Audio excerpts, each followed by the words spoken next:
सबैलाई नमस्कार। हामी अहिले चाहिँ सल्यानी लामीडाँडा स्थित यो पिकनिक स्पोटमा छौँ र हाम्रा भाइहरूले केही दिन अगाडि चाहिँ यो पिकनिक स्पोटमा आएर चाहिँ हाम्रा पाहुनाहरूले चाहिँ यहाँ पिकनिक खाइरहँदा केही वरपर फोहोर भएको देखेर चाहिँ यहाँ सफा गरेको चाहिँ भिडियो फोटो चाहिँ सामाजिक सञ्जालमा हालिसके पछाडि चाहिँ हामीले यो डस्टबिन राखे पछाडि चाहिँ अलिकति केही सहायता प्रदान हुन्छ कि भनेर यो 2 पिस डस्टबिन यहाँ लिएर आएका छौँ र अब कोही यहाँ पिकनिक खान साथीभाइहरू आइरहँदाखेरि हामीले यहाँ डस्टबिन राखिदिन्छौँ।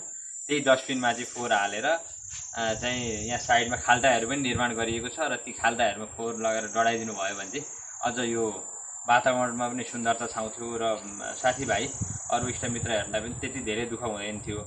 अब बाहिर रहेका फोहोरहरूलाई पनि हामीले कोही मान्छे आइराखेको बेला बाहिर फोहोर देखियो भने चाहिँ यही डस्टबिनमा लगाइदिने र अनि डस्टबिन मार्फत लगेर चाहिँ डढाउने प्रक्रिया अपनायो भने चाहिँ यो पिकनिक स्पोटको अझ सुन्दरता बढ्ने थियो भन्ने कुरा जानकारी गराउन चाहे। र अब यहाँ धेरै साथीहरूलाई थाहा भइसकेको छ 3 पाटन 8मा रहेको सल्यानी लामीडाँडा पिकनिक स्पोट हामीले निरन्तर जानकारी पनि गराइसकेका छौँ। धेरै साथीभाइ इष्टमित्र अग्रज व्यक्तित्वहरू बौद्धिक व्यक्तित्वहरू पनि यहाँ पिकनिक खाइसक्नु भएको छ र फेरि पनि तपाईँहरूलाई चाहिँ यो सुन्दर ठाउँमा यो पिकनिक स्पोटमा आएर चाहिँ रमाइलो गरिदिनु हुन हार्दिक अनुरोध गर्दै बिदा हुन चाहन्छु। धन्यवाद, नमस्कार।